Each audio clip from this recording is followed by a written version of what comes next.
অনেকেই বলতেছে আমি নাকি আমার পেজে গরুর ট্যাবলেট বিক্রি করতেছি, আমি গরুর ট্যাবলেট খেয়ে মোটা হয়েছি। আদৌ কি সম্ভব কোনো মানুষের ধারা গরুর ট্যাবলেট খেয়ে মোটা হওয়া?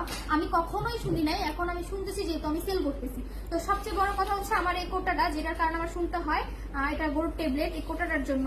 তো এই কোটাটা রাখবো না, এটা চেঞ্জ করে ফেলবো। আর আমি দেখাই এটা গরুর ট্যাবলেট কিনা, যেহেতু ভিডিওটা আমি পাবলিশ করবো, দেখাবই তো সবাই। এখন এই যে দেখেন, এটা হচ্ছে অর্গানিক পাউডার, এটার ভিতরে কোনো কেমিক্যাল নাই। উঠাও, এটার ভিতরে কোনো কেমিক্যাল নাই, এটা হচ্ছে একবারই পাউডার। এটা হচ্ছে আমলকি, কালো জিরা, আরো বিভিন্ন উপাদান দ্বারা তৈরি। এটার ভিতরে কোনো কেমিক্যাল মিক্স করা নাই। আর এটা আমি খাইতেছি বা খাবো এরকম কিছু, যে আপনাদেরকে গোলায়ও দেখাইতেছি। তো মানুষ যে মানুষকে নিয়ে এত বাজে ভাবে কটূক্তি করতে পারে, সেটা হচ্ছে কি, আমার এই সময়টা যদি আমি ফেস না করতাম তাহলে কখনোই বুঝতাম না যে মানুষ মানুষকে নিয়ে বাজেভাবে কটূক্তি করতে পারে। এটা কোনো গরুর ট্যাবলেট না, আবারও বলতেছি, কান খুলে শুনে রাখেন, বুঝতে পারছেন? খাইয়াও দেখাই দিছি।